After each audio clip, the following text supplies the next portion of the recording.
Assalamu alaikum wa rahmatullah, everybody. Welcome to another of our sessions regarding how to raise the standards of thinking. और इस तरह के sessions के बाद हमारा जो जेन्युइन क्वेश्चन हर कोई हर वक्त पूछ रहा होता है कि raise the standard of thinking का असल में मतलब क्या है, तो इस तरह के सेशंस बड़ी अच्छी तरीके से, बेहतर तरीके से, बल्कि बेहतरीन तरीके से एक्सप्लेन कर देंगे कि source code as a company carries a very deep level mission कि कोई भी फील्ड हो, किसी भी सतह पे इंसानी इन्वॉल्वमेंट हो, उसकी इर्तिका का मसला हो, उसमें किसी भी दर्जे के ऊपर आपकी सोच का जो मेयार है वो बेहतरीन से कम नहीं होना चाहिए। चाहे आप वो किसी भी प्रोफेशन में कर रहे हैं, दुनिया के लिए कोई बेहतरी करना चाह रहे हैं, अपने लिए बेहतरी करना चाह रहे हैं, अपने घर के लिए या फिर अपने किसी भी इंस्टीट्यूशन के लिए। So at any level you need to be at the highest standard of thought. That's the bare minimum requirement to become a human being. और दुनिया में in our own philosophy of source code, that's why we put this in our purpose statement, that the real problem, the actual source of all problems is the suppression of thought of the human being. जब किसी भी इंसान की सोच की पस्ती के इक़दामात किए जा रहे हों तो उसको फिर वो एक डिस्ट्रक्शन का बायस बनता है, अपने लिए भी, अपने डिपेंडेंट्स के लिए भी। बाप है तो पूरे घर को तबाह करता है, कोई कंपनी का लीडर है तो पूरी कंपनी को तबाह करता है, मुल्क का लीडर है तो पूरी कौम को तबाह करता है। और आप सब के सब लोग इस वक्त देख रहे हैं इस बात के असरात। तो why do we put this as a purpose? Because जब तक कि हर बंदा, क्योंकि ये भी एक सोच का मेयार है कि कितने लोग इन्वॉल्व हों इस काम में, तो हायर स्टैंडर्ड ऑफ थॉट के मुताबिक हर बंदे को इन्वॉल्व करना पड़ेगा। और कोई बंदा अपने घर को खाली बचाने की कोशिश कर रहा है तो वो कोई आला मयार की सोच नहीं है उसकी। Everyone has to save everyone. That's the basic duty of every human being. This is why we're doing all of these sessions. जब तक आप अपने अपने बच्चों को, अपने अपने घर को बचाते रहेंगे नियतन, और आपके कोई होराइजन नहीं होगा कि इससे बाहर कुछ करना है, तो फिर किसी और को गलत काम करने के खिलाफ आपको तकलीफ नहीं होनी चाहिए। चाहे वो कोई मुल्क का लीडर है जो अपनी फैमिली के लिए कोई इस्टेब्लिशमेंट कर रहा है मुल्क के पैसों से, या फिर वो यूएन का चेयरमैन है जो एक ख़ास कम्युनिटी और लॉबी को बचा रहा है और पूरी की पूरी दुनिया में उधम मचा के रखा हुआ है उसने, जैसे कि आप काफ़ी सालों से देख रहे हैं फ़लस्तीन के साथ क्या हो रहा है। ये स्टैंडर्ड ऑफ थॉट ही है कि जिसमें एक ख़ास कम्युनिटी के तहफ़्फ़ुज़ात की देखभाल की जाती है और उन्हीं के बारे में इक़दाम किए जाते हैं। उसी को ज़रा छोटा कर दें और बहुत छोटा कर दें तो घर पे ऐसे होता है, हर घर पे ऐसे हो रहा है। हर बच्चे की, हर इंसान की बेसिक तरबियत का बेसिक फ़लसफ़ा यही है माँ बाप की तरफ से कि अपने आप को पहले बचाओ, अपने घर वालों की फ़िक्र करो बस। नाउ इस पूरे के पूरे मिशन के पीछे हमें इसीलिए इस तरह के सेशन हमने इंशाल्लाह छोड़ने नहीं हैं। आपको पिछले सेशन से आपको अंदाज़ा हो गया होगा कि इतना आसान नहीं है ये सेशंस करना हमारे लिए भी, मगर छोड़ना हमने भी नहीं है। आखिरी जब सांस आ रही होगी फिर भी इंशाल्लाह कोई बड़ा काम करने की कोशिश कर रहे होंगे। ये एक बेसिक तहरीक है जो हर एक के अंदर होती है।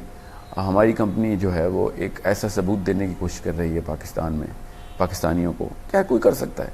हमने कोई मेरा कोई 250 IQ नहीं है, ना ही मेरी कंपनी वाले जो हैं आइंस्टाइन हैं, उनके अंदर जज्बा है और सब इकट्ठे हो गए हैं और करना है। हमने जितनी रिसर्च मैंने सोर्स कोड में आने के बाद की है, मेरी जो 8-7 साल की जो मेरी तालीम है for learning human beings, the brain, the physiology and the psychology, वो एक तरफ, और सोर्स कोड में आने के बाद मुझे जो रिसर्च करनी पड़ी वो एक तरफ। Because once you are inside a mission you need to understand you have to start from the highest standard, nothing less. You don't only owe it to yourself, but you owe it to the human beings that are inside your house and inside your country, everywhere that people live. They owe it to you कि आप किसी न किसी मौके पर, हर मौके पर किसी न किसी एफर्ट को अपनी जो है ना वो कोशिश कर रहे हैं कि लोगों की बेहतरी हो सके. So today's session is about the most important area of the human capital. 7 अरब लोग हैं इस वक्त दुनिया में.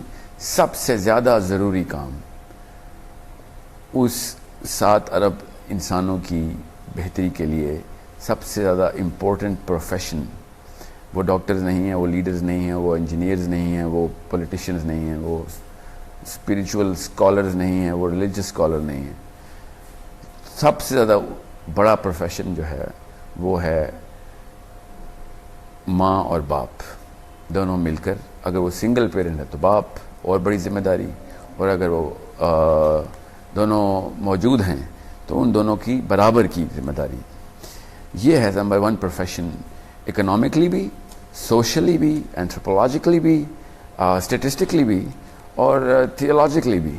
सबसे ज़्यादा ज़रूरी जो जिम्मेदारी दी गई है वो हम लोगों को दी गई है. हम लोगों का मतलब, मैं आज as a father I want to do this session. I am not gonna do this session as a psychologist और physiologist or a leader of a company or a certain community. No, I am only going to do this session as a father of children who are living in Pakistan, जो कि बिल्कुल normal उन्हीं हालात में जिसमें आप लोगों के बच्चे हैं. So be very sure कि हमारा मकसद क्या है, आप लोगों को क्लैरिटी होनी चाहिए. और हम कोई अनकैलकुलेटेड या अनएजुकेटेड गेसेस पे बिलीव नहीं करते, क्योंकि वो लोअर स्टैंडर्ड ऑफ थॉट है. So इस प्रोग्राम के पीछे भी we had to go through, not only through our own books that we've studied and gotten all the degrees for, but we've had to do so many contemporary philosophical research, scientific research, कि किसी भी मौके पे कोई भी बात मैं आज करूं आपसे, या हमारे सोर्स कोड की टीम कभी भी कोई कमेंट या क्वेश्चन का आंसर करे आपको, तो उसके पीछे कोई बहुत डीप सब्सटेंस हो और कोई किसी भी किस्म की अपनी कोई ओपिनियन ना हो, जिसे कोल्ड ओपिनियन कहते हैं. उसके पीछे कोई रिसर्च, वैलिडेशन, वेरिफिकेशन, रेफरेंस हो, ताकि हम किसी न किसी ऐसे नतीजे पे पहुँचें कि जिसको आगे लेके जाया जा सकता हो. क्योंकि हर एक की अपनी ओपिनियन तो होती है. दुनिया में कोई इंसान नहीं है जो किसी भी एक ख़ास उम्र तक पहुँच जाए उसकी ओपिनियन ना बने. तो ओपिनियन बेस्ड काम सबसे पहले वो ख़त्म करना है, तब कहीं जाके हम स्टैंडर्ड ऑफ थॉट को ऊपर लेके जाएंगे. So we're going to today have a session today, which is the most important session, is to look at how the most important professional in the world looks at life. Most important professional कौन है? वो है माँ और बाप. Leave no doubts in your minds that these are the most important 2 people in the planet. इसका मैं structure आपको बता दूं ताकि आपको पता चले कि हम किस एंगल से देख रहे हैं इस सेशन को. किसी भी सिस्टम को, मुआशरे को देखना हो आपने, तो उसको इसी तरीके से देखें जैसे आप इस गिलास में पानी को देख रहे हैं. इसको अपने दुरुस्त करना हो, इसके अंदर गंदगी साफ़ करनी हो, तो किसी भी तरीके से आपको पहले ये डिटरमिन करना पड़ेगा कि इसमें पानी है कितना, तो उसका यूनिट निकालना पड़ेगा आपको. तो जिसमें फॉर एग्जांपल 200 मिलीलीटर पानी है, 250 मिलीलीटर पानी है, वो हमें इसलिए पता है क्योंकि हमें इसका यूनिट पता है. अब इसी तरीके से अब अगर आपने सिस्टम को ठीक करना है, सिस्टम को साफ़ करना है, तो हर कोई ब्लेम तो बड़ी आसानी से करता है, सिस्टम ख़राब है और पार्लियामेंट हाउस ख़राब है और पाकिस्तान के हालात ख़राब हैं, दुनिया में ये हालात हो रहे हैं. उसको ठीक करने का मेजर क्या है? सबसे पहले तो उसको साइंटिफिकली देख लें. And sociologically we can determine the unit of a system in a community.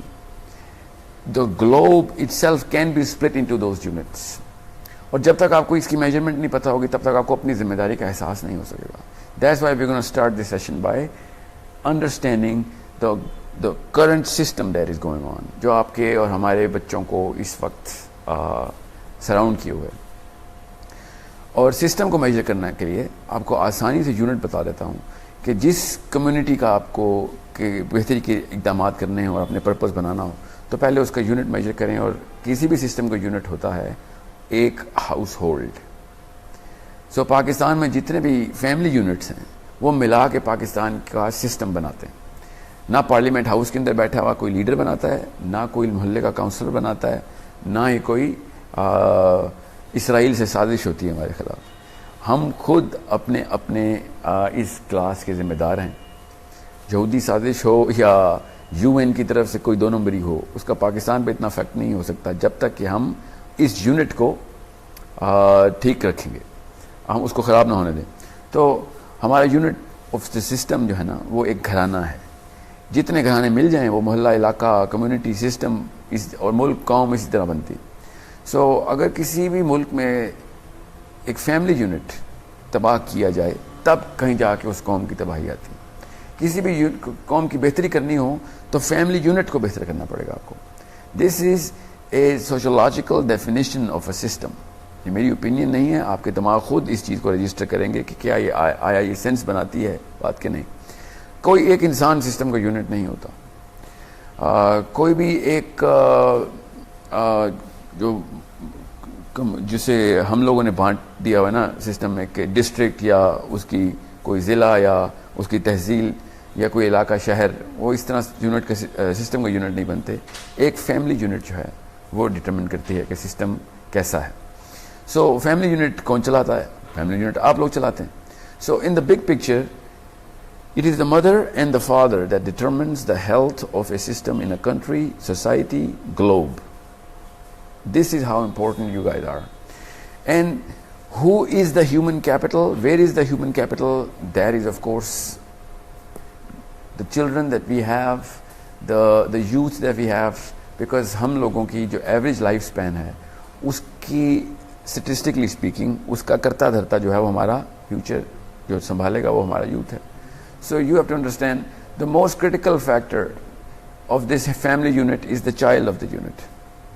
और उसको ठीक करने के लिए हमने सबसे वीक एंटिटी जो है ना उसको जिम्मेदार ठहरा दिया हुआ है। किसी भी सिस्टम में आजकल माँ की और बाप की as a conscious human being through a certain science training नहीं होती।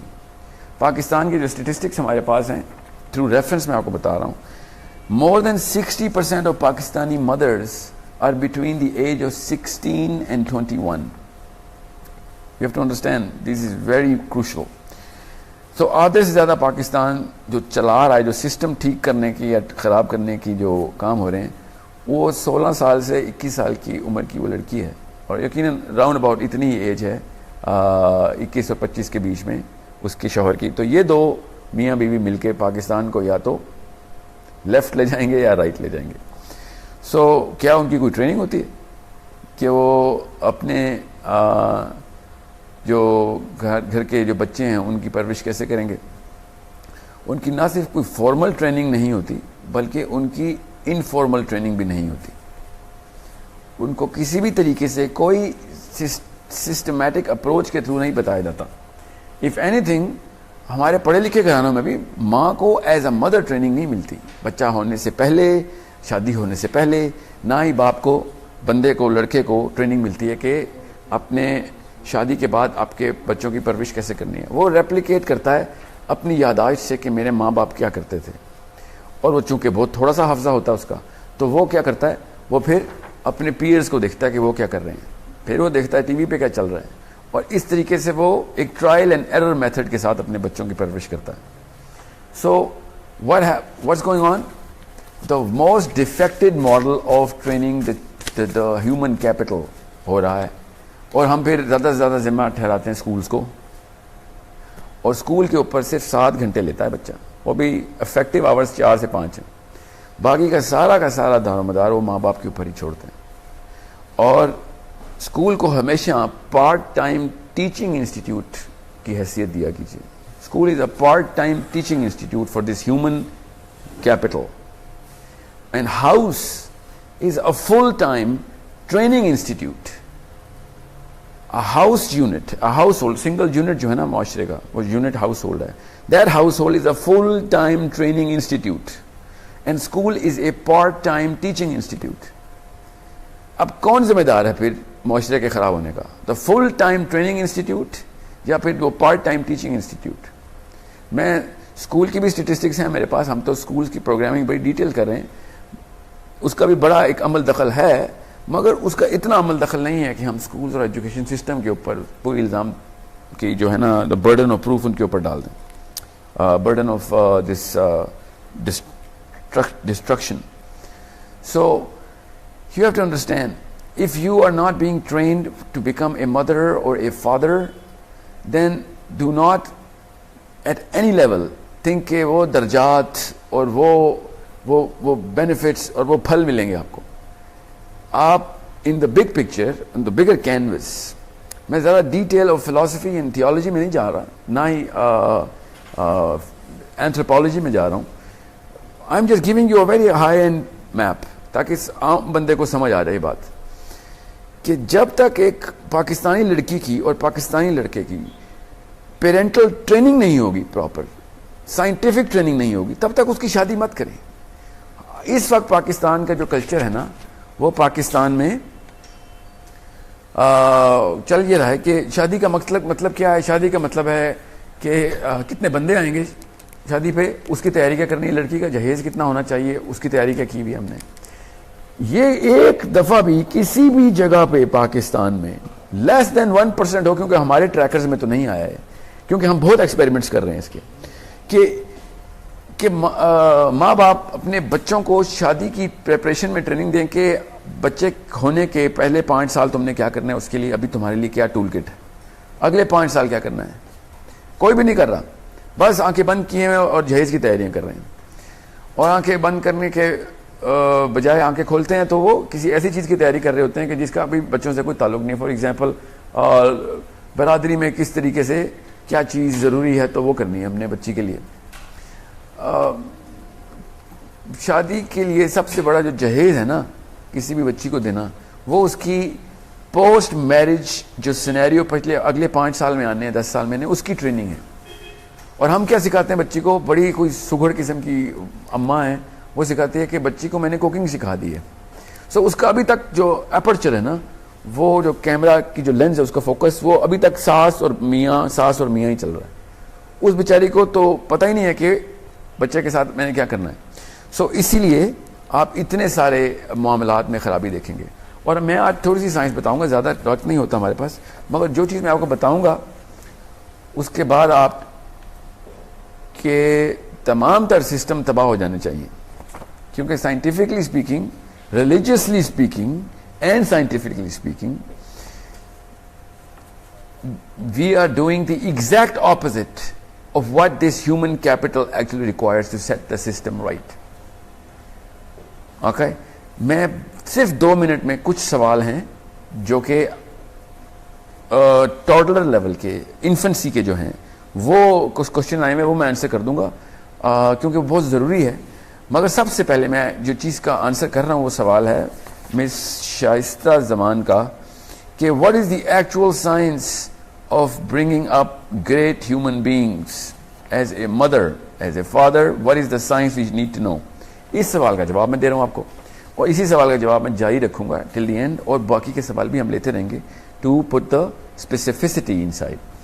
So जो Miss Shaista, the science is very simple. I'm going to explain to you.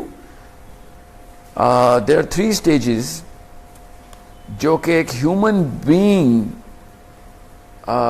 की डेवलपमेंट में बड़ी क्लियर दिमाग की चेंजेस नज़र आती हैं हमें।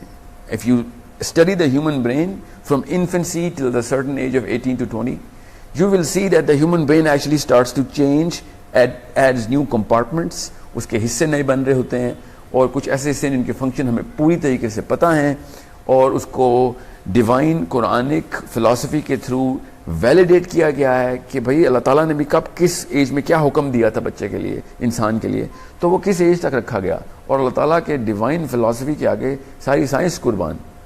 मगर चूंकि साइंस वैलिडेट करी है इसको, मैं इसलिए साइंस के थ्रू आपको एक्सप्लेन करके बताता हूँ। सो वो 3 स्टेजेस क्या हैं वो आप ध्यान से सुनिए, उसी में आपकी इन्फेंसी भी कवर होगी। That is the first stage of a human brain, human being is the nursing stage. That stage for mother and father should, बड़े गौर से सुनिए, कि 7 साल तक आपने बच्चे को नर्स करना है। ओके, उसके गर्मी सर्दी, उसकी खुराक का इंतज़ाम, ये आपका, और उसके किसी भी किस्म का डिसिप्लिन नहीं करना आपने। नर्स मरीज को जिस तरीके से ट्रीट करती है उसकी मर्जी से सारा कुछ काम करती है, और कोई ऐसी चीज़ नहीं होने देती जो कि मरीज की अपने सिस्टम को ख़राब कर सके, जो उसकी अपनी हालत है उसको ख़राब ना हो जाए, उसको फैसिलिटेट करती है उसकी फिजियोलॉजी को। वो आपका काम है as a mother and as a father. हमने समझा हुआ है कि बच्चे को डिसिप्लिन करने की एज है, बच्चे को डिसिप्लिन नहीं कर सकते आप ना रिलीजियसली ना scientifically. From the age of 1 year to the age of 7-8 7-8 साल तक बच्चे को आपने हाथ नहीं लगाना, बच्चे को बीमार की तरह ट्रीट करना आपने, और लिटरली बीमार की तरह ट्रीट करना है।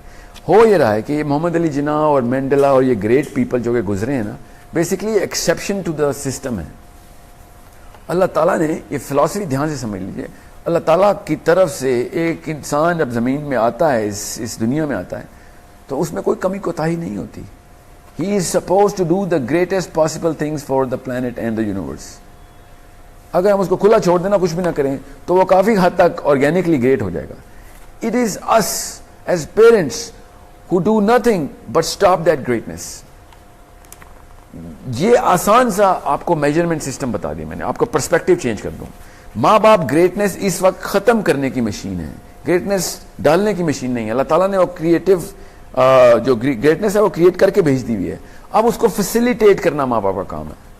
कुछ भी आप उसको डाल देते हैं, उसकी प्रेशर मैकेनिज्म ऑन कर देते हैं, फिर उसकी इधर से उधर पहुंचा देते हैं, उसको अपने एक ओपिनियन बेस्ड जो सीखा वैसे ही सिखाएंगे बेस के ऊपर, फिलॉसफी के बेस के ऊपर, और वो बच्चा फिर पैदाइशी पोटेंशियल का जो होता है उसको सप्रेस करते हैं स्टेज 1 पे, फिर स्टेज 2 पे, फिर 3 पे ले जाते हैं। फिर उसने वही बनना है जो कर रहे हैं पाकिस्तानी इस वक्त, सारी दुनिया पूरी कर रही है, जो कि जैसे चलता आया वैसे ही चलते जाएंगे हम। क्यों? क्योंकि रास्ते में जो सबसे ज़्यादा ज़रूरी काम करना था माँ बाप ने वो नहीं किया, और उसके खिलाफ सारे की सारी साजिश की, और उसको वैसा बनाने की कोशिश की जैसा कि वो टीवी पे देखते हैं या अपने मोहल्ले में देखते हैं, wherever your heroes come from.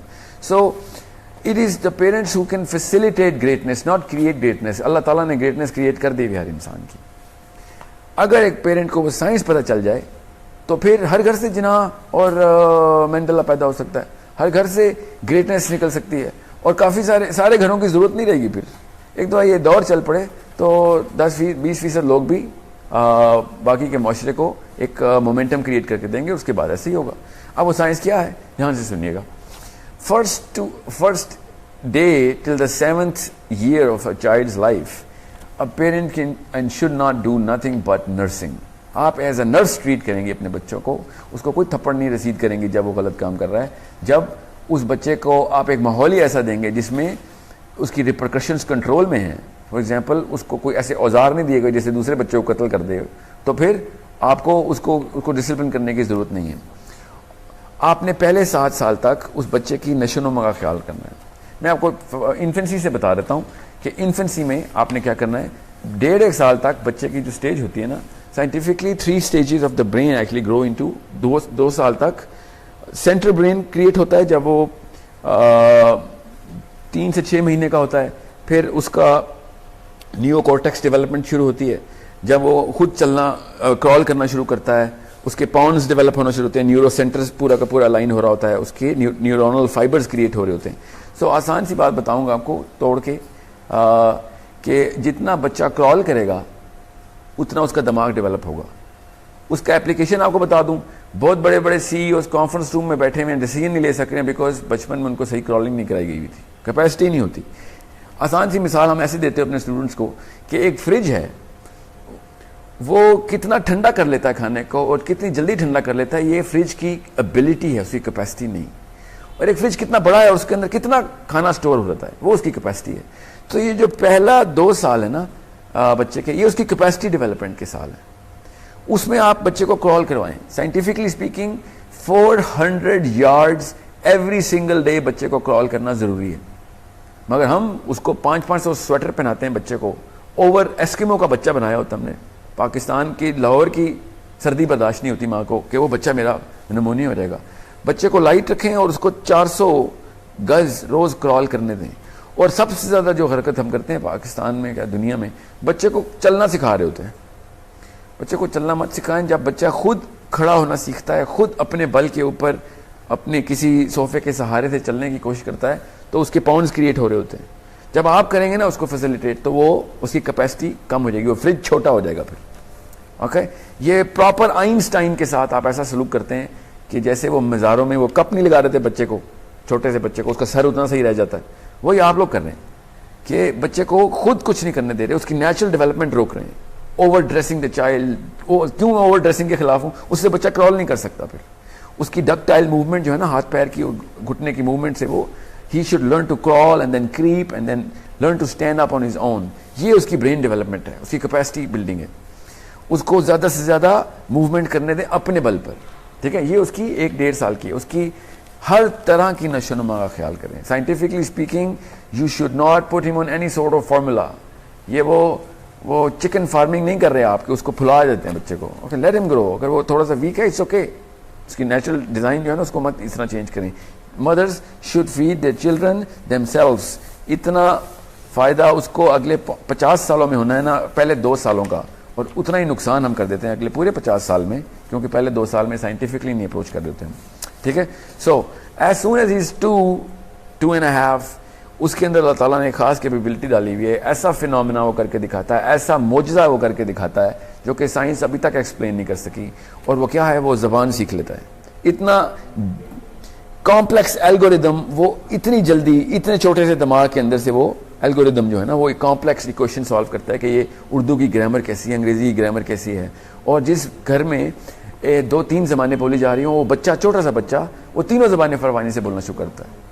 Okay, I know from example, मेरे अपने एग्जाम्पल में ये हैं, मेरे अपने सैंपल में ये हैं। कंट्रोल ग्रुप हमारा काफ़ी बड़ा है, काफ़ी सारे बच्चों पे हमने एक्सपेरिमेंट्स किए हैं कि पहले 3 से 4 साल के अंदर उसको 3 से 4 ज़बानें आसानी से सिखाई जा सकती हैं। इतनी कैपेसिटी उसको अल्लाह ने दे के रखी हुई थी। अब आप दूसरी ज़बान सीख के दिखाएं मुझे, ठीक है। वो तो नहीं सीख सकते आप, ठीक है। वो छोटा सा दिमाग कैसे सीख रहा है वो?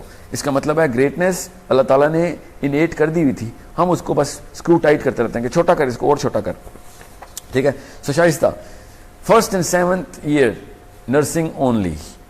अब वो हो क्या रहा है? उसकी थिंकिंग कैपेसिटी डेवलप हो रही, okay. We call it the age of exploration. आपने नोट किया होगा, आइंस्टाइन से और न्यूटन से गहरे सवाल पूछता है 6 साल 5 साल का बच्चा। ऐसी ऐसी चीज़ें वो एक्सप्लोर करता है। आसमान को देखता है तो आसमान के बारे में सवाल करता है, दुनिया को देखता है, दुनिया के हर चीज़ को ना वो देख रहा होता है और वो एक्सप्लोर कर रहा होता है कि क्या क्या चीज़ें हैं इस वक्त, और वो डेटा एब्जॉर्ब कर रहा है इस वक्त। इस एज को जितने ज़्यादा सप्रेस करेंगे उतना कम उसकी क्यूरियोसिटी होगी। इसको एज ऑफ क्यूरियोसिटी भी कहते हैं। This is the age of exploration. जितना बच्चा क्यूरियस होगा उतना बड़ा साइंटिस्ट बनेगा बड़े होकर। हम लेकिन उसकी क्यूरियोसिटी को खत्म करने की सारी साजिशें पूरी करते हैं। और वो क्या करते हैं? कैसे? डिसिप्लिन करना बच्चे को, बस डिसिप्लिन करना है। और उसको फिर डर लगता है सवाल पूछने से। माँ बाप हर सवाल के पीछे 2 थप्पड़ उसको इनाम में देते हैं कि क्यों पूछ, क्योंकि माँ बाप को आता नहीं है उसका जवाब। हालांकि नर्स को कभी भी दवाई का नहीं पता होता कि दवाई का फार्मूला क्या है। वो दवाई को लाने वाली मशीन होती है, वो डॉक्टर नहीं है। आप लोग अपना ईगो लगा लेते हैं अपने बच्चे के सामने कि मुझे जवाब नहीं आता तो थप्पड़ लगा दूंगा, मुझसे ऐसा सवाल किया ही क्यों? Why are you putting me on the spot? Nurse never ever knows why this medicine is being given to the patient. The doctor knows that. ये नर्सिंग की एज है, ओके। और नर्स को ये पता होता है कि कब देनी है दवाई, कितनी देनी है दवाई, और इसको लेके जाना है व्हील चेयर पे। इसका मूड खराब है तो व्हील चेयर की स्पीड स्लो करूंगी मैं, इसको तकलीफ हो रही है तो व्हील चेयर स्लो चलेगी, जब इसको बिस्तर से उठना है तब मैं इसको बिस्तर से उठाऊंगी। This is your child, this is your patient. और क्या करें हम? 2.5 साल के बच्चे को डे केयर, 1.5 साल के बच्चे को डे केयर में, और 2.5 साल के बच्चे को प्री नर्सरी में डाल दिया हमने। Shame on all of you guys, shame on the parents. Scientifically गुनाह तो किया ही किया आपने, रिलीजियस गुनाह भी किया, और as a mother you are the biggest criminal on the planet, because आपने उस बच्चे को उसकी कैपेसिटी के खिलाफ ऐसी जगह पे डाला कि जहां पे उसने बेचारे ने जो कुछ भी उसकी कैपेसिटी डेवलप होनी थी उसको सबसे बड़े सप्रेसर्स में डाल दिया गया। क्लासरूम में बंद करो, इसको इतने बजे यहां पे आना है, इतने बजे वहां पे आना है, और एक मैकेनिकल रोबोटिक लाइफ में उसको डाल दिया गया। और क्या बहाना करते हैं स्कूल्स वाले सारे? हमने कलर्स और टॉयज रखे हुए अपने प्री नर्सरी में, हम कुछ सिखाते नहीं है।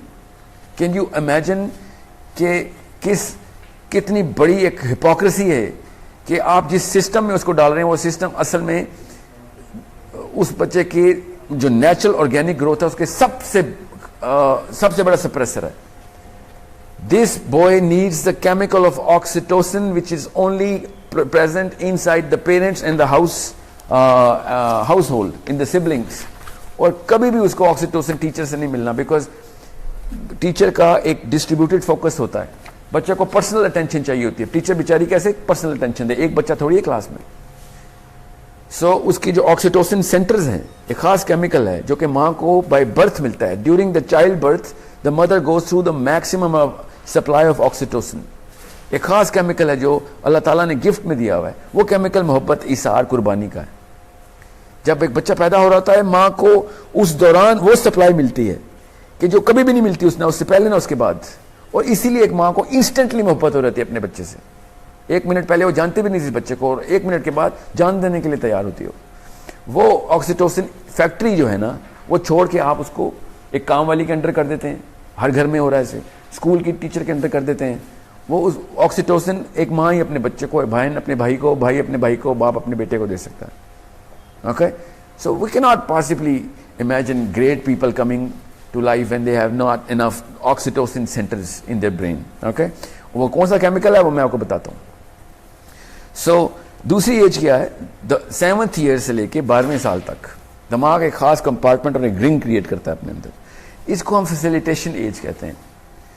फैसिलिटेशन और नर्सिंग में फर्क ये है कि नर्स जो चीज़ बच्चा मांग रहा है वो उसको प्रोवाइड की जा रही है। साइंटिफिकली उसको पता होना चाहिए क्या क्या चीज़ें बच्चे को रिक्वायर्ड है।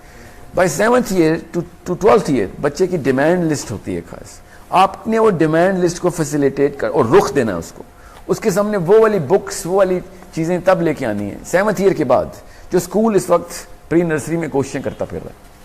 ठीक है, अब पूरा के पूरे मैट्रिक, ओ लेवल, ए लेवल तक वो इतनी लिस्ट नहीं दे सकता जितना उस बच्चे की ब्रेन कैपेसिटी है। तो capacity of the human brain is suppressed by the number and the variety of the subjects a school has to offer.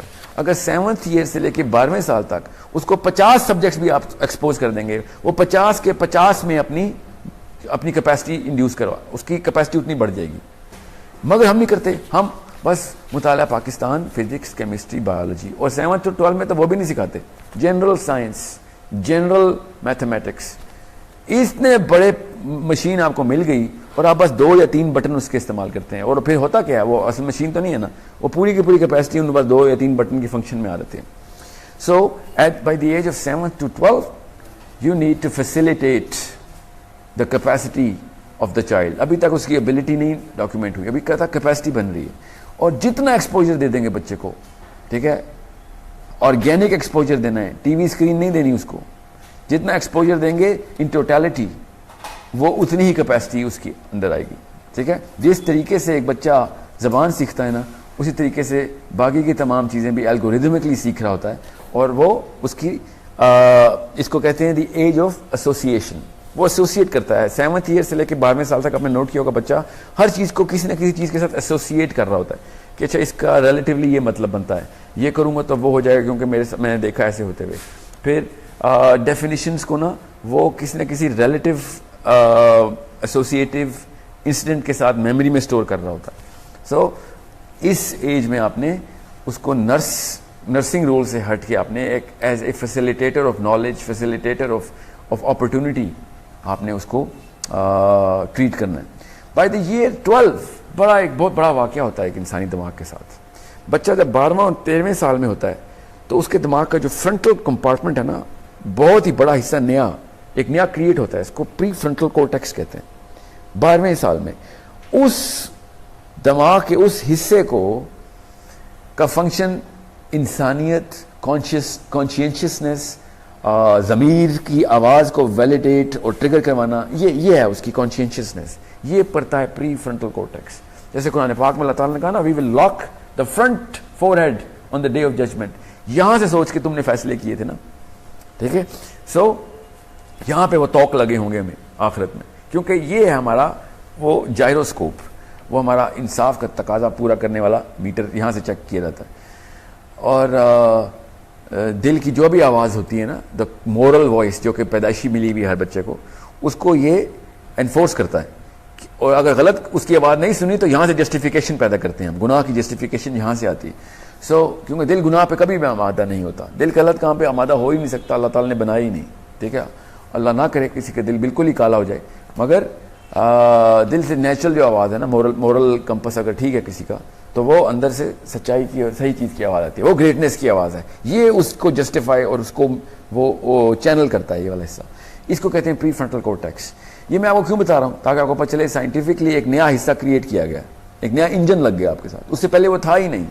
इतना प्रॉपर वेट इंक्रीज कर रहता है ब्रेन का, प्रॉपर एक कर्व इंट्रोड्यूस होती है। The brain actually goes through 10 folds of not only motion, but now he has the channel to use the ability, जो fridge में ठंडा करने की ताकत है ना, उसको चैनल करेगा। इसको कहते हैं एज ऑफ डिलिबरेशन, और फिलॉसफी में कहते हैं इसको the age of reflection, exploration, association and then reflection. अब वो रिफ्लेक्ट करता है। अब हर बच्चा 12वें साल से लेके सारी उम्र तक रिफ्लेक्ट करना शुरू करेगा। जितनी आपने 12 साल से लेके 16, 18, 20 साल तक इसकी एज चलती है, उसमें जो भी आपने डायरेक्शन दे दी, जिस लेवल की भी उसकी एबिलिटी को चैनल कर दिया, वो वैसा ही रह जाता है। फिर वो भेड़ चाल है तो वो भेड़ चाल में चलेगा, डरेगा भेड़ चाल को तोड़ते वक्त।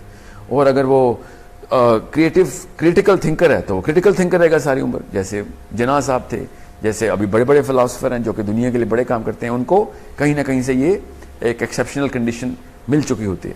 और वो क्या करते हैं, वो कहीं ना कहीं से स्कूल में कोई टीचर होता है जो ट्रिगर कर देता है, घर की माँ होती है ट्रिगर कर देती है, या माहौल होता है, कहीं ना कहीं से कोई दोस्त होता है। अब आपके बच्चे के साथ ऐसा तुक्का लग जाए, उसके चांसेस बड़े कम है, मगर फिर तुक्के को इंतजार में बैठे, या फिर माँ बाप पूरी की पूरी जिम्मेदारी से अपना ये काम निभाएं। और इसको एज ऑफ डिलिबरेशन रिफ्लेक्शन क्यों कहते हैं? बिकॉज माँ बाप का काम क्या है इस एज में जितनी भी उसको जो अपॉर्चुनिटी दी थी, आपने सब्जेक्ट्स इंट्रोड्यूस कराए थे, फील्ड्स इंट्रोड्यूस कराई थी, उन सब को डिलिबरेट कैसे करना है आपने, इसको एक्सप्लेन कैसे करेंगे आप। और अगर as mother and as father आपको नहीं आते तो you will get him great teachers कि इसको एक्सप्लेन करके बताएं इसको। ये इसको एज ऑफ आर्ग्यूमेंट कहते हैं। इसमें वो बच्चा पूरी तरीके से आर्ग्यूमेंट करता है आपसे। और आजकल के वो थके हुए साइंटिस्ट कहते हैं कि वो टीनेजर का एक खास सिंड्रोम है। हालांकि इस वक्त ब्रेन आर्ग्यूमेंट कर रहा है, ऐसा क्यों हो रहा है, मैं ऐसा क्यों करूं, इससे क्या फायदा होगा। इस वक्त अगर एक खास उस्ताद माँ या बाप की शक्ल में मिल जाए तो वो फिर उन आर्ग्यूमेंट्स को चैनल करता है और कहां से कहां पहुंचाता है, एक आम बंदे को इकबाल या जिन्ना बनाता है। और किस तरीके से एक इंसान इंसानियत की सतह के ऊपर अपने आप को तकवीयत देता है और फिर अपनी सोच के मेयार को ऊपर लेके जाता है, या फिर आप सोच को पूरी तरह से प्रेस कर दें। इसीलिए आपको as a mother, as a father, आपको पता होना चाहिए कि these 3 ages are the ages that you have to scientifically review. Make sure माँ या बाप बनना दुनिया का सबसे जरूरी काम है, दुनिया का, कायनात का सबसे जरूरी काम है, इंसानी माँ या इंसानी बाप बनना है। और सबसे कम एफर्ट इसके ऊपर ली जाती है to train our people on these 3 certain identifiably different stages.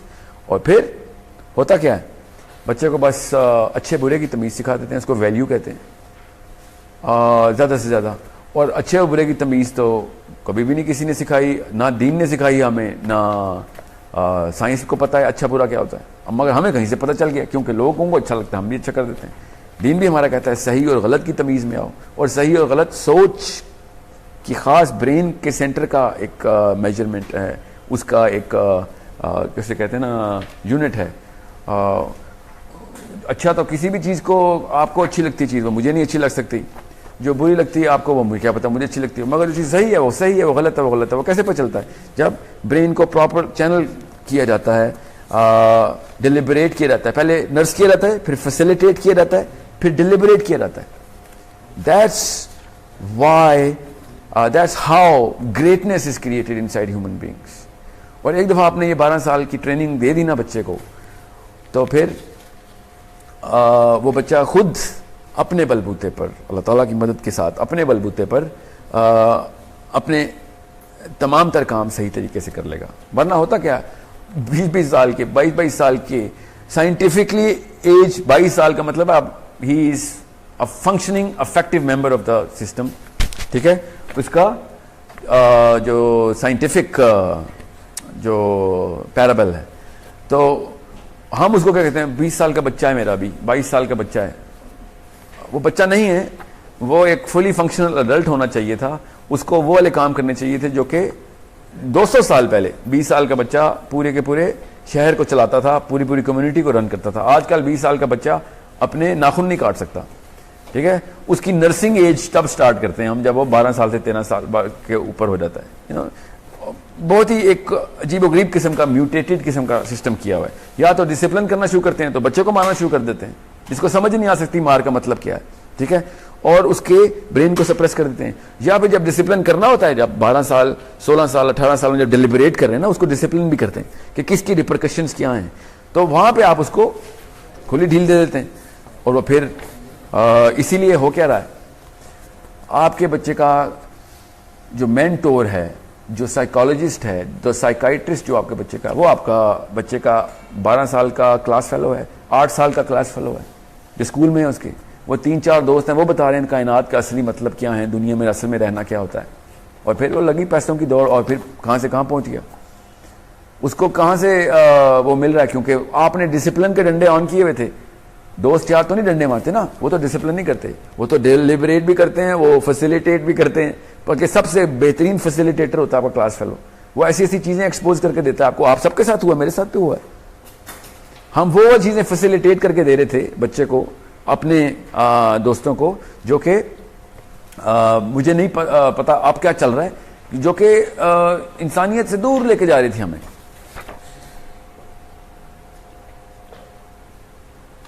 जी हाँ, मेरा माइक चल रहा है, बिल्कुल ठीक है। सो अब मैं ना डायरेक्टली ये 3 सवालों के जवाब मैंने दे दिए, अब क्योंकि बहुत ज़रूरी सवाल थे और ये बेसिक पर्पस आज के सेशन का। What is the science of looking at the human being, what is to make them great. As I told you, every child is born for greatness, is born great and will remain great unless you stop it. और ऐसे तुक्के मार रहे होते हैं माँ बाप। आज नई आर्टिकल पढ़ा और वो टीका लगा दिया अपने बच्चे को, वहां से नया टीवी का प्रोग्राम देखा, टीका लगा दिया अपने बच्चे को। Make sure you have a structured approach. You are the most important human being in the planet if you are a mother. Because important, not effective, okay, important. अगर आपने गलत काम कर दिया तो वो बच्चा सारी उम्र के लिए तबाह हो गया, और अगर मैं ठीक काम कर दिया तो वो बच्चा सारी उम्र और पूरी कम्युनिटी के लिए ठीक हो गया। अब मैं आपसे एक एक करके क्वेश्चन लेता हूं, क्योंकि बहुत सारे क्वेश्चन आ गए हैं।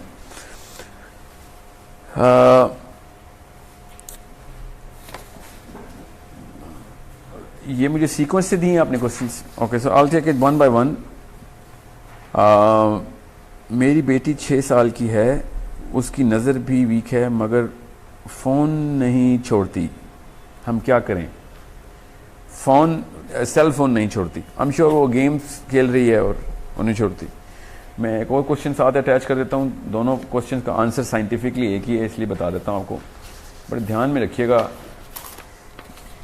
अगर हवा में कैंसर का या एड्स का या हेपेटाइटिस का वायरस फैल जाए किसी इलाके में, तो क्या आप अपनी फैमिली को उधर लेके जाएंगे। पोलियो फैल गई थी पाकिस्तान में और हर पाकिस्तानी को एक सर्टिफिकेट लेना पड़ा था। मेरी तो फ्लाइट्स थी, मैं टोरंटो जाता था, पहले मुझे जिना अस्पताल लाहौर जाना पड़ता था, या हॉली फैमिली इस्लामाबाद पिंडी या पिम्स जाना पड़ता था, फिर टोरंटो जाना पड़ता था, क्योंकि पाकिस्तान में पोलियो फैली थी और उनको पूरी दुनिया को डर लगा था पाकिस्तानियों को लैंड नहीं करना। क्यों बता रहा हूं आपको कि अगर किसी जगह पे कोई वायरस फैला हुआ हो ना, ताउन फैली हुई हो, तो आप अपनी फैमिली को नहीं लेके जाएंगे उधर, खुद तो जाएंगे ही नहीं, अपने बच्चों को नहीं लेके जाएंगे। मगर सबसे बड़ी बीमारी, साइंटिफिकली प्रूवन, रिलीजियसली प्रूवन, सबसे बड़ी बीमारी है जो कि ये आपकी स्क्रीन्स आपको दे रही हैं, मगर खुद वो वायरस और बीमारी ला के बच्चे को प्लेट में देते हैं। एक साल की बच्चियों को मैंने और बच्चों को आईपैड्स के साथ देखा हुआ है, ठीक है, और क्या जस्टिफिकेशन दे रहे हैं कि वो बच्चे जो है ना वो सीख रहे हैं, बच्चे वो कलर सेंस, नंबर सेंस सीख रहे हैं, they are not learning anything. Human brain, मैंने आपसे कहा ना, जब बच्चा खुद खड़ा होना या क्रॉल करना सीखता है तो ब्रेन कैपेसिटी बढ़ रही होती है। बिल्कुल इस तरीके से जब वो किताबें पढ़ता है, खुद जाता है फुटबॉल खेलने बच्चों के साथ, अपने माँ बाप के साथ ट्रैवल करता है, या जब कुछ करके दिखाता है, तब कहीं उसका ब्रेन कैपेसिटी बढ़ रही होती है। As soon as the screen comes in, his motion stops, brain capacity is shrinking. He is only going to learn through a visual system. इसको मोडालिटी कहते हैं। 11-12 तरीके से ब्रेन कैपेसिटी अपनी बढ़ाता है, उनमें से सिर्फ एक तरीका है विजुअल का, और सबसे वीक तरीका है विजुअल का, और आपने उसको घर पे ला के रख दिया।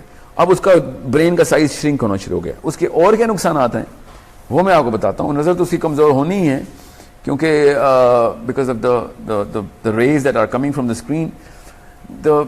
Screen is creating a certain, इसकी मैं आप उर्दू है ही नहीं क्योंकि उर्दू दानों ने ऐसी कोई साइंस कभी एक्सप्लोर नहीं की, इसलिए मैं वो अंग्रेजी में ही बताता हूँ। देयर 2-3 सर्टन केमिकल्स जो कि हार्मोन्स जो कि दिमाग के पिट्यूटरी ग्लैंड से रिलीज होते हैं और वो बताते हैं कि इंसान की बेसिक बिहेवियर कैसा होगा बड़े होके। सो जो प्राइमरी केमिकल हमने स्क्रीन्स के थ्रू दे दिया ना, उस केमिकल का नाम है डोपामीन।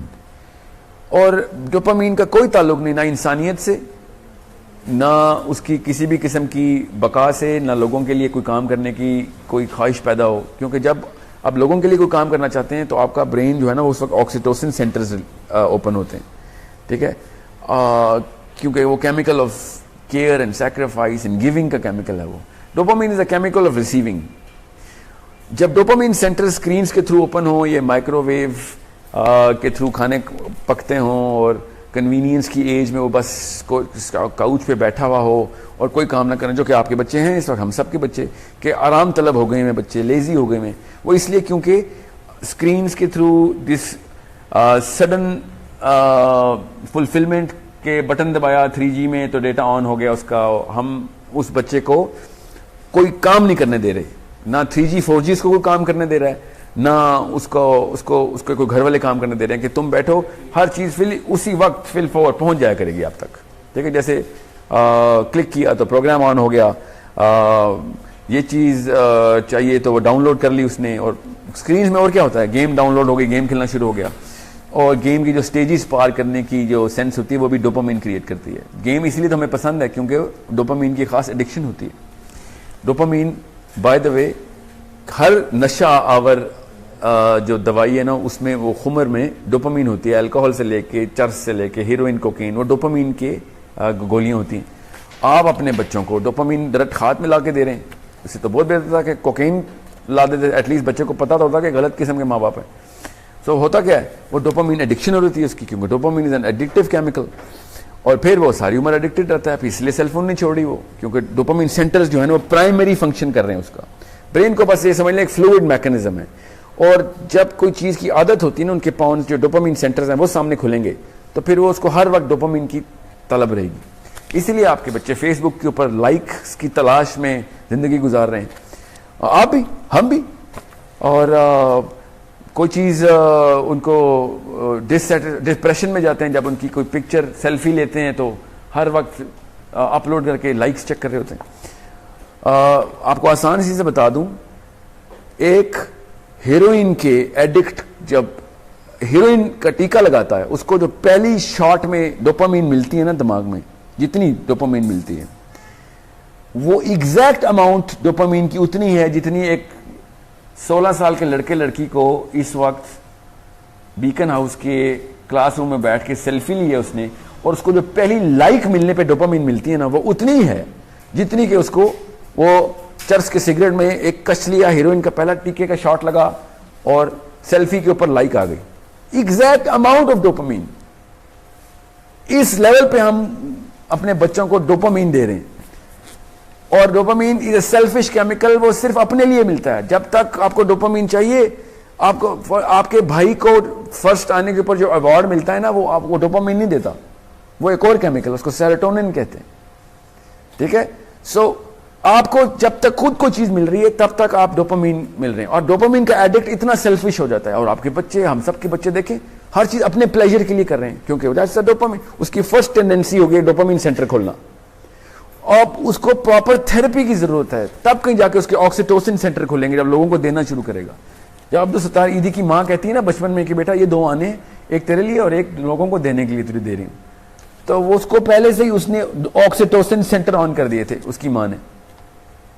उसकी फर्स्ट प्रायोरिटीज थी कि मैंने भी पैसे किसी को देने हैं। Brain was already centre for oxytocin centre, OXTR कहते हैं इसके, ऑक्सीटोसिन का एक ही सेंटर है, OXTR नाम है उसका। ऑक्सीटोसिन सेंटर जब खुला रहेगा तो फिर उसको ऑक्सीटोसिन की तलब होगी, और वो कब मिलती है, जब वो लोगों को कुछ देता है, या कुर्बानी करता है, या प्यार करता है, शफकत से पेश आता है, ठीक है। जब डोपामीन के सेंटर खुले होंगे तो उसको सिर्फ लेने की तलब होगी। ये डोपामीन एडिक्शन है आपके बच्चों को, जो कि उनको सेल फोन्स और और डाउनलोडिंग और 3G 4G के ऊपर आमादा करके बैठी हुई है, हिलते नहीं अपनी कुर्सियों से। और स्कूल, हर स्कूल ने बड़ी बड़ी स्क्रीन लगा के दी हुई हैं, iPads दिए हुए हैं, और समझ रहे हैं कि वो बड़े बड़े काम कर रहे हैं इंसानियत के लिए। They are making coke addicts, heroin addicts, because that's the same chemical. Shamir, is it really an addiction as it has similar symptoms when a child gets using mobiles, Facebook, WhatsApp? Yes, it is. It's literally an addiction. आप 2 दिन cell phone बंद करके कहीं drawer में डाल दें, आपको पता चल जाएगा कि आप सेल फोन से एडिक्टेड हैं कि नहीं।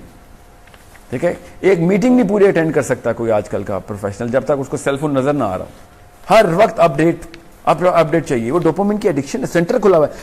डोपामिन के 5 सेंटर्स हैं, ठीक है, 5 सेंटर, और ऑक्सीटोसिन का 1 सेंटर है, ध्यान में रखिएगा।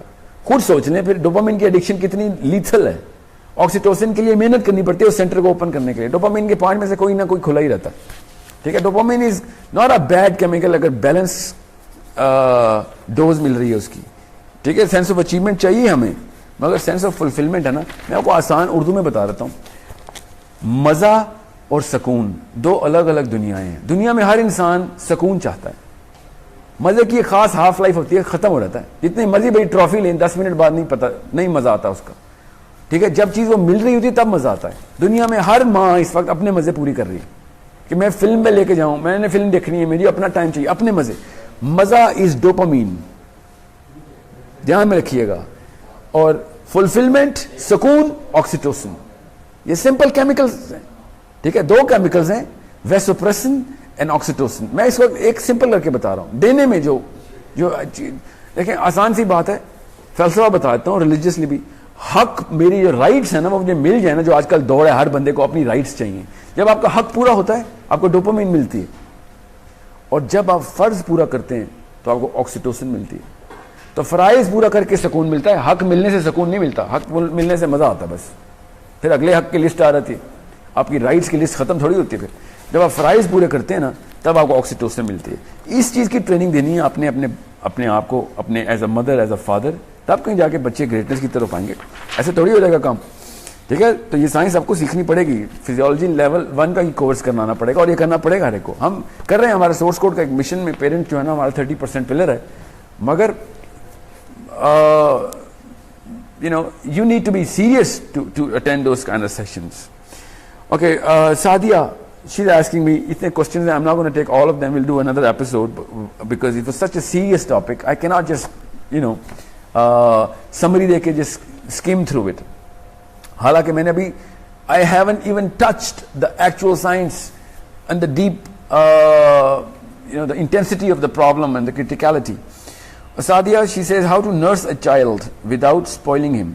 फर्स्ट ईयर से लेके 1 दिन का बच्चे से लेके 7th ईयर तक बच्चा स्पॉइल टेक्निकली। देखें, जब भी एक बच्चे को किसी भी किस्म की कोई नीड होती है ना, वो जनरेट, अगर उसकी फिजिकल नीड है तो वो स्पॉइल तो नहीं है ना। उसको भूख लगी है, उसको बहुत भूख लगती है, आप उसको स्पॉइल तो नहीं कहते ना। आप स्पॉइल पता किसे कहते हैं? It's a very good question Sadia. Let me answer this in entirety, ताकि लोगों को पता चल जाए। क्योंकि ये बड़े लोगों ने मुझसे पूछा कि सर आप कहते हैं डिसिप्लिन की एज नहीं है तो बच्चा तो खराब रहेगा। बच्चा खराब करने के लिए ना, उसको खराब होने की अपॉर्चुनिटी जब तक नजर नहीं आएगी ना, क्योंकि वो इस वक्त एज ऑफ एक्सप्लोरेशन में है। जब उसको वो अपॉर्चुनिटी नहीं, अब जब उसको छुरी नजर ही नहीं आएगी तो वो छुरी नहीं मांगेगा। इस वक्त तो वो अपनी डिक्शनरी बना रहा है। अगर उसके सामने कोई फिल्म है जो कि माँ बाप देख रहे हैं, उस फिल्म में कोई ऐसा वाकया देखता है, तब उसको प्रूफ ऑफ कॉन्सेप्ट मिलता है, फिर वो भी स्टोरी उसको चाहिए। अगर एक नर्स एक पेशेंट को 7 वाले वार्ड के बारे में कोई कहानी नहीं सुनाती, तो पेशेंट कभी भी नहीं कहता कि मुझे भी वही वाली चीजें और ट्रीटमेंट दो कि वो 7 वाले वार्ड में जो चल रहा है। आप एज ए नर्स उसको ट्रीटमेंट दे रही है, मगर आप उसको अपने तमाम तर जो ग्लोबल माहौल है ना, जो कि उसका ब्रेन तैयार नहीं है, उसकी अपॉर्चुनिटी, उसकी विंडोज मत ओपन करके दें उसको। अब इसका क्या मतलब है? मैं आपको आसान सी बात बताता हूँ। ये जो स्क्रीन है ना, ये जो सेल फोन, इंटरनेट की और टेलीविजन की जो स्क्रीन है, इसको आसानी से बात बताता हूँ, क्योंकि मैं उस फील्ड में रहा हूँ as a professional. I was heading the strategy for the biggest telecom in Pakistan, so I know कि जो एडवर्टाइजमेंट एजेंट्स इंडस्ट्री है ना, द एडवर्टाइजमेंट इंडस्ट्री, वो सबसे ज्यादा अफेक्ट कर रही है आपके बच्चे को, आपको भी। और वो ऑक्सीटोसिन सेंटर्स बंद करके डोपामिन सेंटर्स खोल रही है। टीवी की किसी भी दिन की नशरियात आप देख लें, 80% नशरियात जो है ना, मैं आपको कीवर्ड्स बता देता हूं। जब एडवर्टाइजमेंट इंडस्ट्री पता कैसे देखती है अपने टीवी के, एक टीवी चैनल जो है वो कैसे चलता है, एडवर्टाइजमेंट से चलता है, उसके अलावा तो नहीं चलता। प्रोग्राम और ड्रामे चला के नहीं चलता टीवी, वो पैसे बनाता है एड्स लेके। एडवर्टाइजमेंट इंडस्ट्री जो है ना, ये बड़ी एक सोची समझी साइंस के थ्रू चलती है। और उनको 60s 30s 40s में पता चल गया था कि हमारा जो मेन कंज्यूमर है ना, इतनी तादाद में बच्चे, वो चूंकि डिसीजन मेकर नहीं है, तो उनको कैसे इन्फ्लुएंस किया जाए। और ये पुराना वाकया बता रहा हूं, आप तो परफेक्ट कर लिया ना उन्होंने कहानी को। तो उन्होंने क्या किया कि उन्होंने ऐसे एंटाइसमेंट प्रोग्रामिंग शुरू की बच्चों की, कि बच्चों को एक रेगुलर ह्यूमन बीइंग से एक नैगिंग ह्यूमन बीइंग बनाया जाए। इसको लफ्ज भी नैगिंग ही निकाला उन्होंने, how to create nagging inside a child. और जब उनको पता था पैसे तो मां और बाप के पास है ना,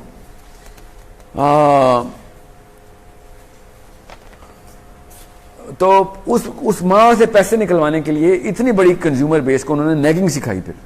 और आप देखें टीवी के बच्चे, टीवी के ऊपर इश्तहार किस तरीके से चलाए जाते हैं। फिर मैं आपको बिहाइंड द कैमरा बता रहा हूं, ये प्रॉपर हम इश्तहार बनाते हैं बच्चे को इंटाइस करने के लिए। एफएमसीजी इंडस्ट्री में दूध का पैकेट बेचने के लिए, या किसी भी बच्चों की कोई भी प्रोडक्ट हो, उसको बेचने के लिए एक खास टॉय डाल दिया जाता है, ताकि बच्चा वो टॉय के लिए नैग करे। और दूध, क्योंकि पैसे तो नहीं दे सकता बच्चा, तो हमेशा ये देखते हैं कि मिल्क पैक का या कोई भी दूध हो, मैं किसी एक प्रोडक्ट का नाम नहीं लेता, कि उसको ना हम पहले आइडेंटिफाई करते हैं एज मार्केटिंग एजेंट्स कि बाजी कंज्यूमर है या बच्चा कंज्यूमर है। तो हमें पता होता है कंज्यूमर बच्चा है मगर डिसीजन मेकर बाजी है। तो इंटाइस हम बाजी को करते हैं फॉर इकोनॉमिकल रीजंस और बच्चे को करते हैं फॉर नैगिंग रीजंस। और किस तरीके से मुझे पता है, कंटेंट और फिलर, दो टर्मिनोलॉजीज हैं एडवर्टाइजमेंट इंडस्ट्री की, कंटेंट और फिलर। टीवी पे कंटेंट कितना होगा और फिलर कितना होगा। कैन यू बिलीव कि कंटेंट किसको कहते हैं? वो कंटेंट वो इश्तहारात को कहते हैं, और फिलर कहते हैं वो ड्रामा और फिल्म जो उन्होंने चलानी है। कि रियल कंटेंट जो है ना टीवी चैनल का, वो इश्तहारात हैं। और इस वजह से आपका बच्चा जो है ना, वो एक खास नैगिंग सिंड्रोम में चला जाता है, क्योंकि उसको आपने एक्सपोजर दिया हुआ है, सारे दरवाजे खोल दिए, हर बीमारी आ जाए। ठीक है, सो जिस चीज को आप कह रहे हैं स्पॉइल बच्चा कि वो मनमानियां कर रहा है कि मुझे वो चाहिए, वो एज अ रिएक्शन एक रिस्पॉन्स दे रहा है। वो उसकी जो नैगिंग और उसकी जो मनमानियां और उसकी जो स्पॉइल बिहेवियर है, वो इंडिकेटर है कि आपने उसको किस तरह की अपॉर्चुनिटी, किस तरह की अवेलेबिलिटी दे दी है किस काम करने की। एज अ नर्स आपने ऐसी खिड़की खोल दिया कि इसमें और चीजें दिखा रहा है, वो देख रहा है वो पेशेंट, आपको वो भी चाहिए।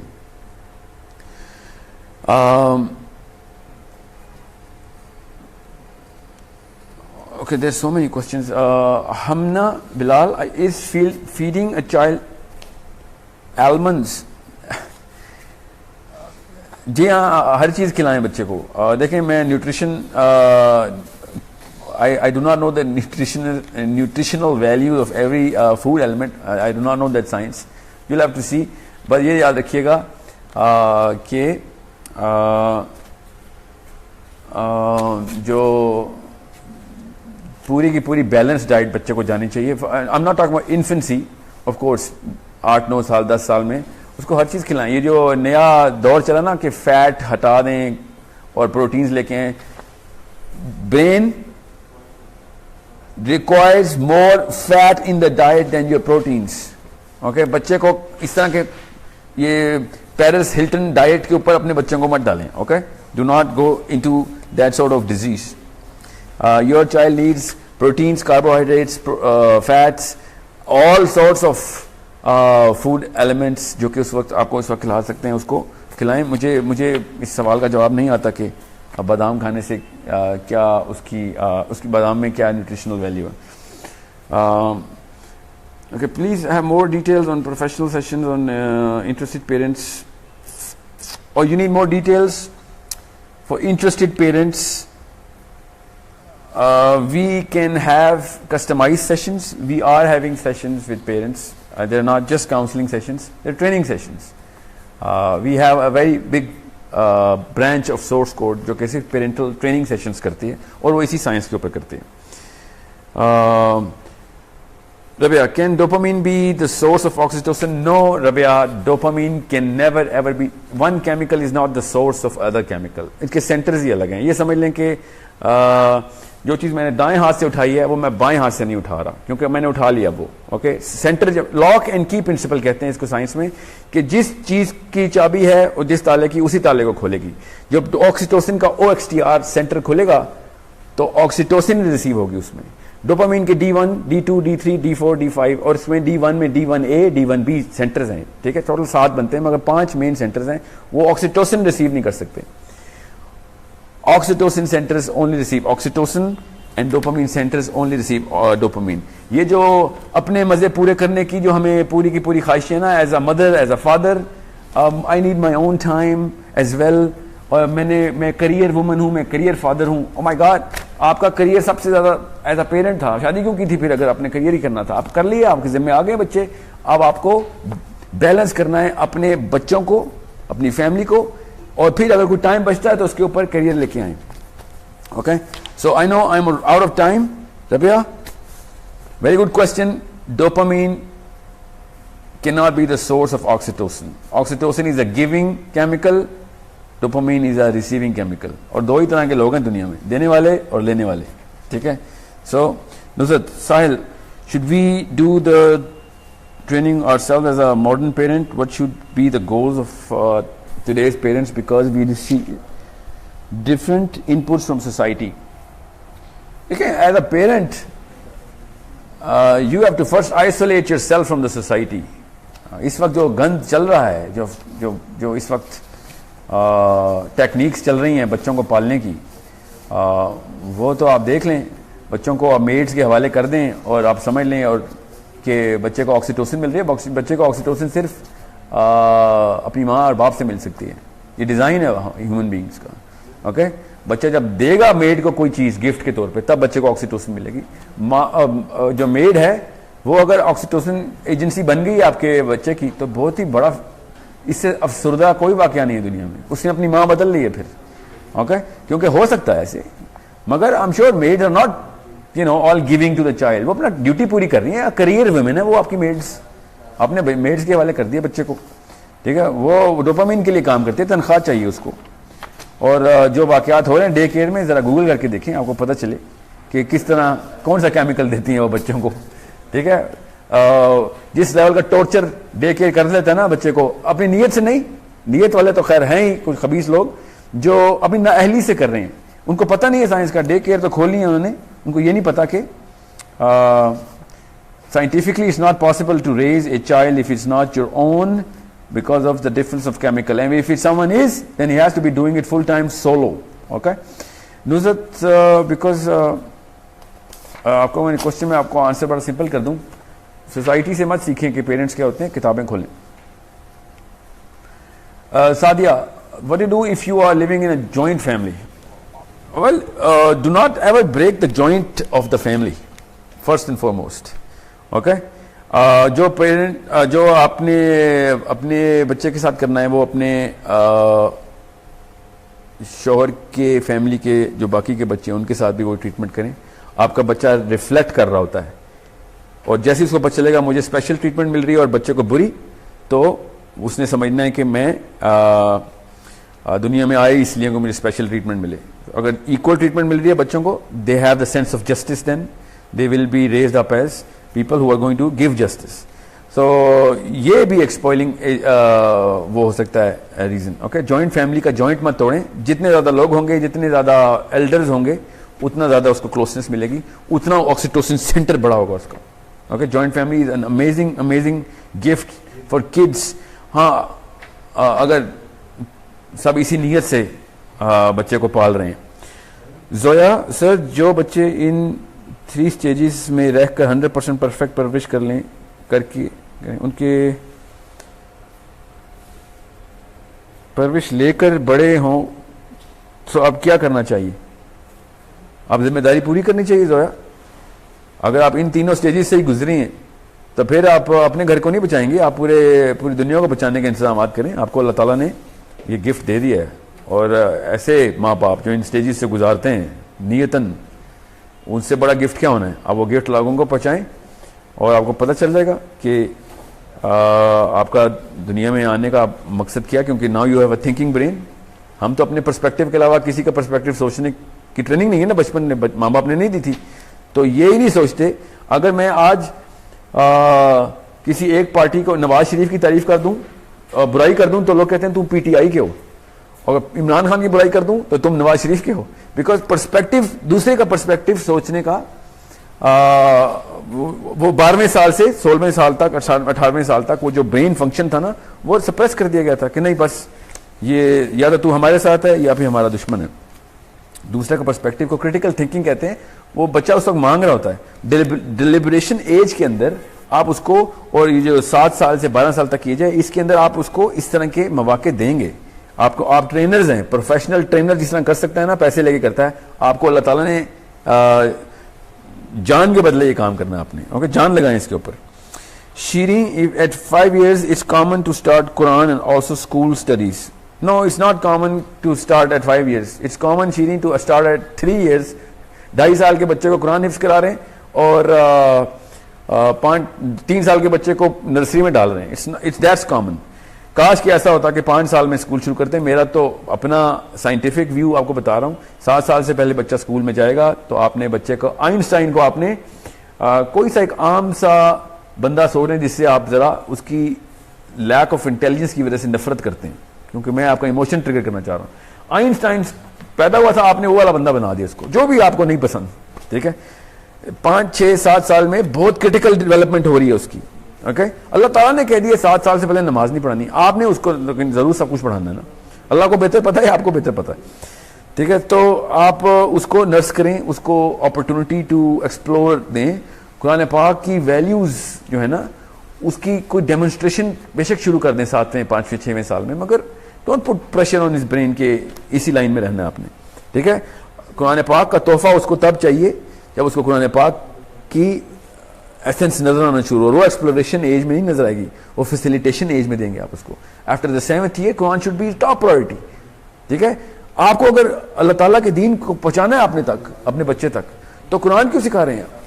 वो कुरान याद भी कर लेगा। देखें हुफाज कैसे भूल जाते हैं कुरान बाद में। उसको अरबी सिखाएं फिर।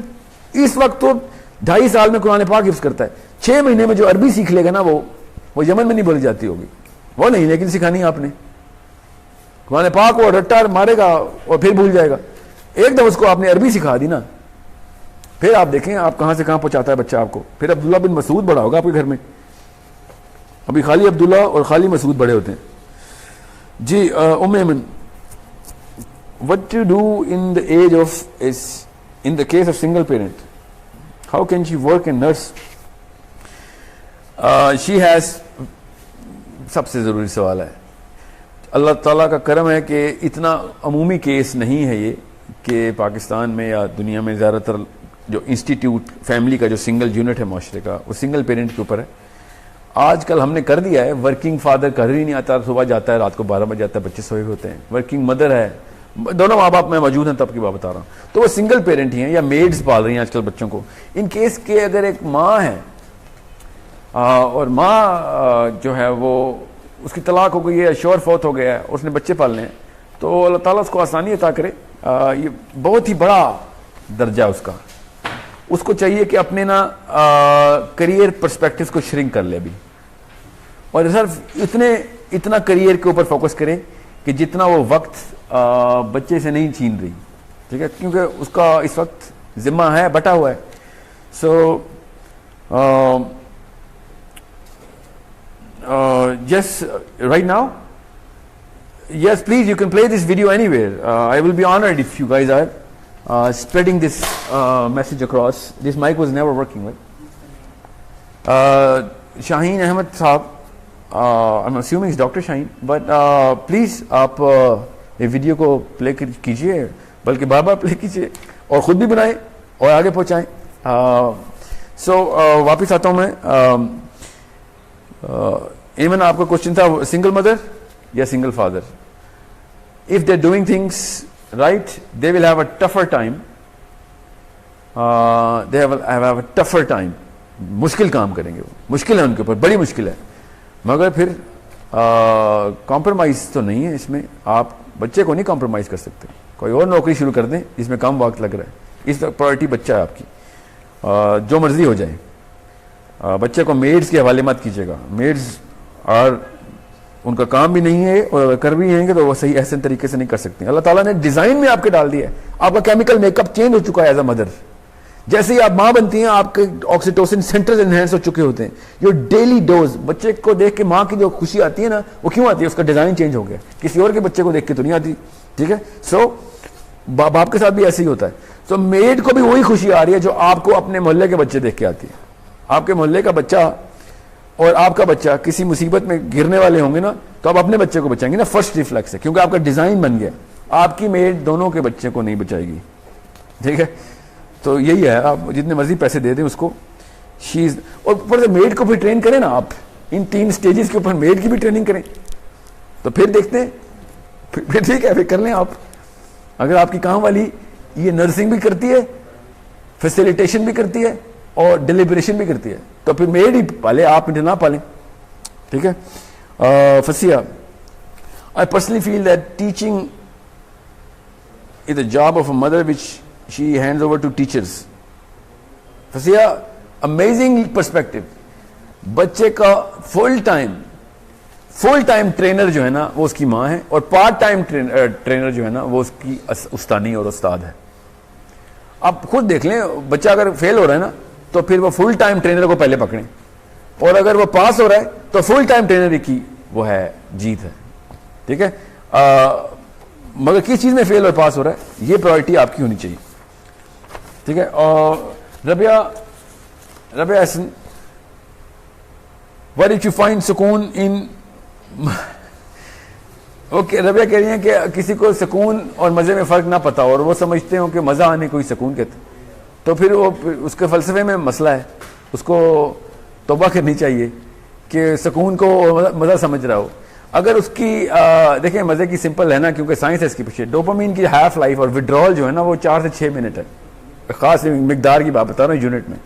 ऑक्सीटोसिन की जो हाफ लाइफ और जो विड्रॉल है वो if it is in good supply, तो ऑक्सीटोसिन अपने आप को रिवर्स फीडबैक में करती है, रिवर्स फीडबैक में। उसका मतलब यह है कि ऑक्सीटोसिन का एक इंजेक्शन जो दिमाग अपने जिस्म को देता है वो खुद ही दूसरा इंजेक्शन ट्रिगर करवाता है। डोपामिन ऐसे नहीं करता। डोपामिन सेंटर ड्राई हो सकते हैं, ऑक्सीटोसिन सेंटर ड्राई नहीं होता अगर एक दफ़ा आपने बाय डिज़ाइन खोल दिया हुआ है।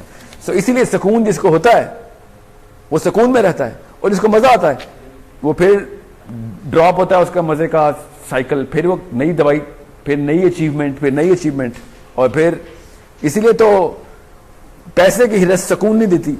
जितना मर्जी पैसा आ जाए फिर आपने एक और पैसा बनाना है, ठीक है। और जिनको सुकून हो उनको पैसों की ज़रूरत ही नहीं होती, ठीक है। उमरा को भी सुकून मिल जाए और गुरबा को भी सुकून मिल जाए तो उनको फिर पैसे की ज़रूरत नहीं पड़ती फिर, ठीक है। वो मज़े को नहीं के पीछे भागते। और अयान, अस्सलाम वालेकुम सर। वालेकुम अस्सलाम Ayan. What about tolerance in today's generation, how can we guide them and make them patient? Ayan, awesome question. जब तक आप रिसीवर रहेंगे ना तो टॉलरेंस नहीं आएगी। So your dopamine centres they need to be suppressed, and your giving nature, giver जब भी हुए उनको सब्र भी साथ मिला है। जितने भी बुजुर्ग गुजरे हैं, जितने भी आपके शफीक मेहरबान असातिज़ा और माँ बाप हैं, बुजुर्गान हैं, उनके अंदर सब्र इसलिए क्योंकि वो आए, उनका एक पिक्चर में एंटर ही वो देने के लिए होते हैं। जब कोई लेने के लिए एंटर होना तो उसका सब्र का पैमाना भी कम ही होता है, बिकॉज यार इसको चाहिए होता है। जो देने वाले होते हैं उनको कुछ चाहिए नहीं होता, इसलिए वो हर वक्त सब्र का मुजाहरा करते हैं। So make sure if you are oxytocin agencies in the house, आपके बच्चे इतने तहम्मुल और सब्र में रहेंगे क्योंकि ये टोटल डिफरेंट पेप्टाइड्स हैं, टोटली डिफरेंट पेप्टाइड्स, प्रोटीन्स हैं ऑक्सीटोसिन की, डोपामिन की अलग हैं, ओके। ये 11 केमिकल्स हैं। मैं सिर्फ 2 पे इसलिए बात कर रहा हूँ, मैं फिजियोलॉजी नहीं सिखा रहा आपको, पेरेंटिंग सिखा रहा हूँ, ठीक है। सो मेक श्योर कि वो फिजिकल एफर्ट कर रहे हो आपके बच्चे, पेशेंस आ जाएगी। एक्सबॉक्स और प्ले स्टेशन पे खेलेंगे तो फिर पेशेंस खत्म होगी, क्योंकि वो इमीडिएट स्टेज पूरी करनी है, गेम जीतनी है, उसने दिमाग ट्रेन हो रहा है कि इमीडिएट कोई चीज नहीं मिल रही, माइक्रोवेव से दूर करें, खाना पकवाएं बच्चों से, फुटबॉल खिलवाएं, क्रिकेट खिलवाएं जाके। जब उनको पता चल जाएगा कि लाइफ में हर काम जो है ना अपने टाइम पे होता है, ऑर्गेनिक लाइफ है, तो फिर उनके अंदर सब्र आएगा। अगर उनको हर चीज उसी वक्त मिल रही है, बटन दबाया खाना गर्म हो गया, बटन दबाया फिल्म डाउनलोड हो गई, ड्रामा, कार्टून, व्हाटएवर, तो उसको फिर सब्र नहीं आएगा। उसको स्लो स्टेडी मोशन के ऊपर आपको ट्रेनिंग देनी पड़ेगी, ठीक है। So make sure you have to do this by design. ऐसी एक्टिविटीज दें, ऐसे प्रोजेक्ट्स दें जो लॉन्ग टर्म हो बच्चों को, और उस पर चेक करें बच्चा पूरा कर भी रहा है कि नहीं, ओके। और अगर वो छोड़ रहा है, उसका मूड नहीं हो रहा, तो change the project, don't change the child. Fahad Najeeb,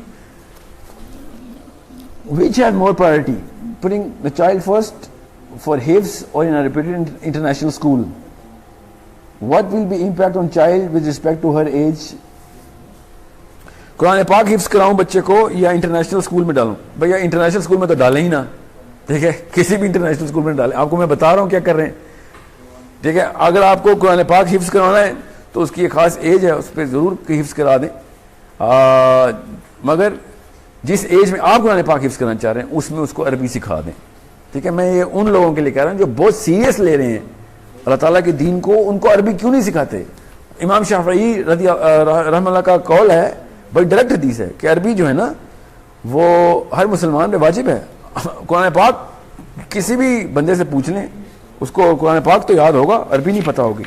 और ये बहुत बड़ा मसला है कि मुसलमान इसलिए सप्रेस हो रहे हैं क्योंकि ट्रांसलेशन पढ़ के बड़े हुए हैं कुरान पाक की। अल्लाह ताला का असली कलाम, इकबाल की शायरी की अगर इंग्लिश में ट्रांसलेशन पढ़ लेना तो जो मजा आएगा ना वही आपको मजा आता है कुरान पाक का, क्योंकि आपको अरबी आती नहीं, वो असर आ ही नहीं सकता दिल के ऊपर, तो फिर क्या करेंगे हम? कुरान पाक इसीलिए बस चूमने की मशीन रखी हुई हमने कि बस चूम लिया, हमारा काम हो गया। अगर एक बार आपको उसकी अरबी की असली जिस तरीके से वो अरबी है सीखने का हक है वो आपने बच्चे को सिखा दी, तो फिर आपको सारी उम्र दुआएं भी देगा। और फिर जब आप उसको हिफ्ज करवाएंगे ना 8-9 साल में, वो आधे टाइम में हिफ्ज कर लेगा जब उसको अरबी आती होगी तो, ठीक है।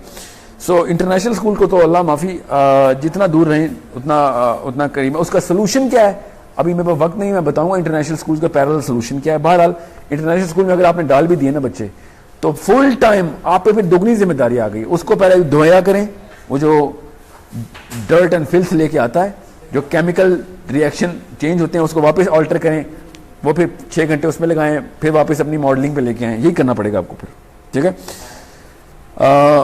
उम्मे Hashir, how do you view the role of education system playing in our children upbringing, character development? Can I get 5-10 minutes more? Because okay, what is the role of education system in our upbringing? Relevant question है इसलिए मैं ले रहा हूँ। And she says homeschooling is an option, as an alternative option or not. So let me tell you what the scientific flaw is with the current education system. See, दुनिया में दो तरह के लोग हैं। किसी भी बंदे की शनाख्त करनी हो ना तो आपको पता चल जाता है कि उसकी असली उस बंदे की असली औकात क्या है। आप अभी भी करते हैं ऐसे, हम भी ऐसे करते हैं। 2 बंदे, एक ही नाम, अली नाम के 2 बंदे हैं, दोनों में फ़र्क क्या? उनकी सोच का फ़र्क है। नाम भी वही है, उसी की भी 2 आंखें हैं, दोनों की 2 आंखें, 2 कान, 2 पैर, एक जितना कद है दोनों का। तो दोनों में फ़र्क क्या होता है? किसी भी एक इंसान को दूसरे इंसान से उसकी सोच का फ़र्क होता है। Now that's a basic philosophy of looking at a human being. कितनी गहरी सोच है और कितनी ऊंची उड़ान है, ये आपको चाहिए अपने बच्चों में से। अब एजुकेशन सिस्टम जो है ना वो एक खास मकसद से बनाया गया है। वो बुरा मकसद है या अच्छा मकसद है एक अलग बहस है, मगर वो सिस्टम किसी एक हायर सिस्टम की सपोर्ट में बना हुआ है, ओके। और वो क्या है? वो इकोनॉमिक सिस्टम है, वो पॉलिटिकल गवर्नेंस सिस्टम है, उसके थ्रू एक स्कूलिंग सिस्टम ईजाद और बनाया जाता है। और बना तो हमने नहीं बनाया, जिसने बनाया था वो इसी वजह से बनाया था, हमने तो खाली कॉपी कर लिया उसको। और वो क्या है कि हार्मनी और कन्फॉर्मिटी कायम रहे, माशरे में लोग हार्मोनाइज्ड और कन्फॉर्मिस्ट रहें। इसलिए स्कूल में एंटर होता है उस्तानी, मिस, मैडम, सर, क्लास खड़ी हो जाए, डू एज यू टोल्ड की फिलॉसफी के ऊपर है। जो वो do as you told philosophy के ऊपर चलते हैं, मेरी तरह आपकी तरह के लोग, उनको फिर अगली क्लास में पहुंचा देते हैं, वो फिर पर्चे में पास कर लेते हैं। वो सवाल बेहुदा थे, खुराफात पे मबनी थे वो सवाल। वो फिजिक्स के प्रोफेसर को आती तो थी नहीं फिजिक्स, मगर पर्चे में सवाल दे दिया था, आपने बस उसी तरीके से उसी स्ट्रक्चर के अंदर रहना है। सो हो क्या रहा है, ये तो करंट सिस्टम है ना, आप सबको पता है। वो कर क्या रहा है एक इंसान की नशोनुमा के साथ, उसके ब्रेन के साथ, कि उस ब्रेन फंक्शन को वो सप्रेस कर रहा है कि तुमने सोचना नहीं है, जो कह रहे हैं वो करना है। हर स्कूल का बेसिक नस्बुल ऐन यही है कि हम आपको बताएंगे कि क्या करना है। 11, 8, 9 सब्जेक्ट्स हैं, इसके अलावा दुनिया कुछ नहीं है, और जिस तरीके से हम आपको बताएंगे उस तरीके से ना किया तो हम आपको निकाल देंगे।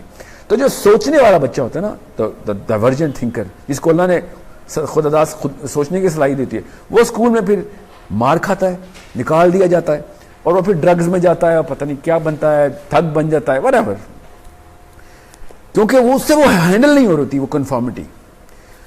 तो आपका जो करंट सिस्टम है ना, वो आपके अपने पर्पस के खिलाफ है, क्योंकि आप चाहते हैं बच्चे ग्रेट हो। और ग्रेट बंदा तो do as you told philosophy पे नहीं आता। आप तो वोट भी ऐसे बंदों को देते हैं जो खड़े होकर कहता है मैं लीडर हूं, मैं ये सिस्टम चेंज कर दूंगा। एक स्कूल का बच्चा कह के दिखाए मैं इस स्कूल का सिस्टम चेंज करूंगा, क्या होगा उस बच्चे के साथ? क्योंकि स्कूल का जो डिजाइन है ना, वो कन्फॉर्मिटी की बेस के ऊपर है।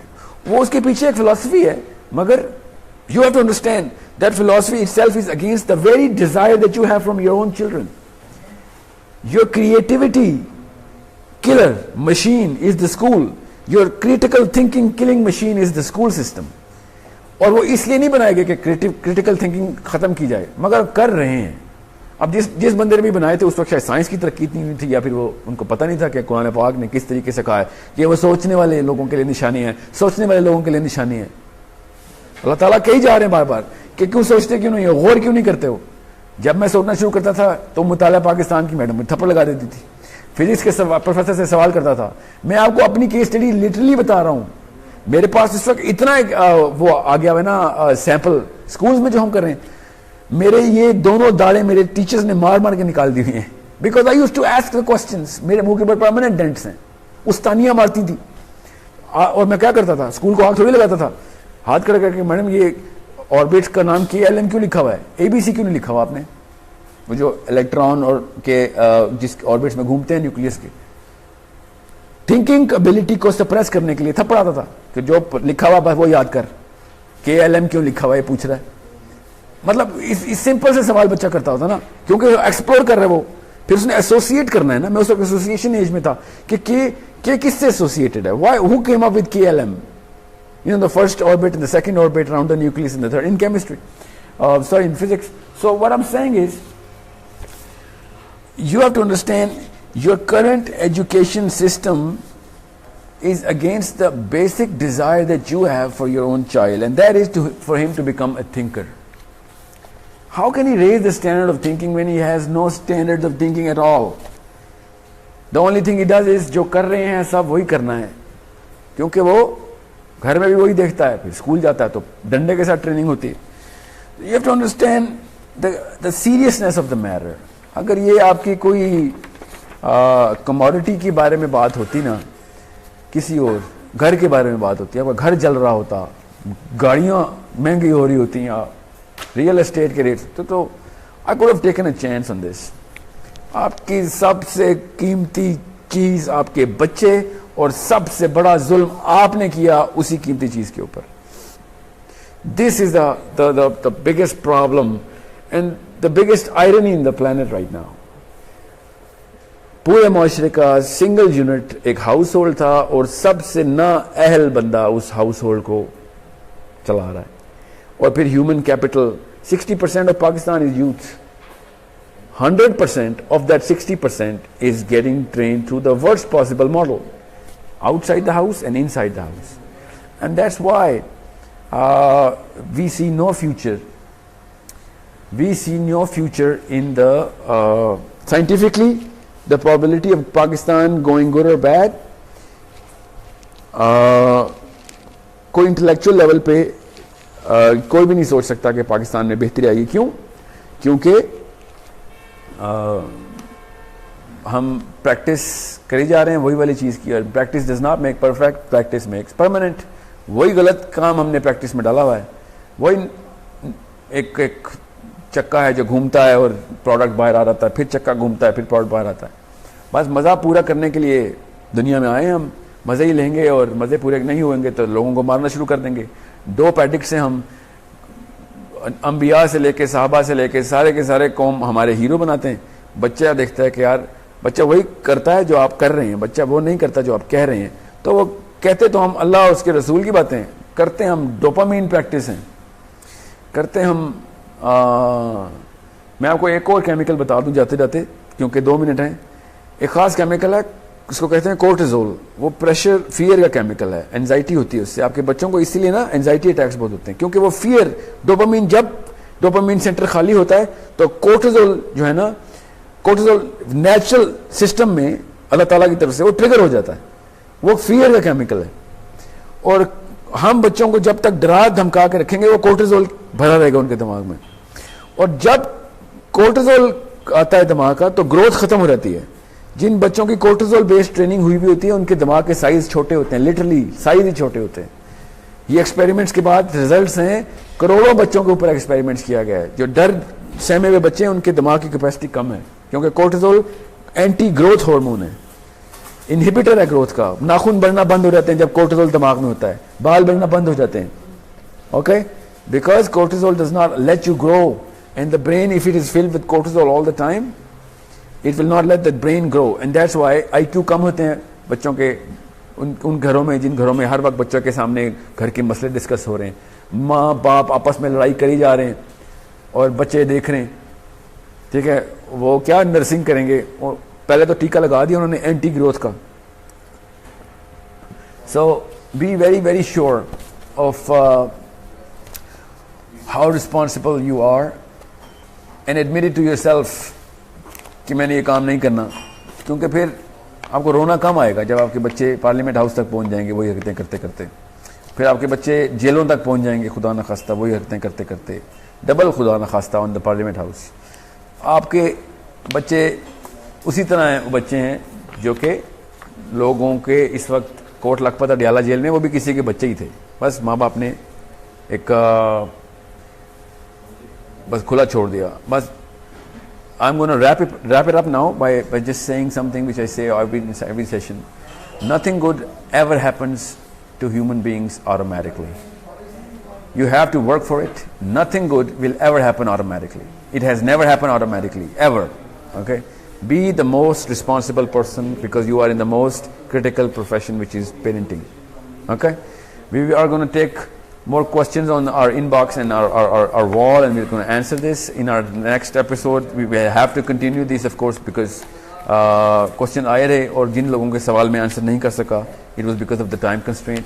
I inshallah will duly answer them on our page, and keep writing to us, keep criticizing us. मुझे बड़ी सख्ती से कहा गया था अंग्रेजी ना बोलूं, आप खुद बताएं डोपामीन की उर्दू क्या है, ऑक्सीटोसिन की उर्दू क्या है, मैं क्या बताऊं उनको। जहाँ पे आपको इसलिए मैं बता रहा हूँ, we are taking your feedback very seriously, we are trying to facilitate.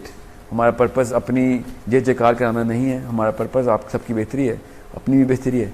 अपने सर्कल्स में इन सेशंस को आगे कीजिए, और try and be more active in spreading this what's the word, this perspective, ताकि लोग स्टैंडर्ड ऑफ थॉट को ऊपर लेके जाएं। ठीक है, मेरा नाम साहिल अदीम है और मेरी कंपनी का नाम सोर्स कोड है। This session is brought to you by the effort of 7-8 people working around me all the time in Lahore, and then some people in Karachi and some in Islamabad.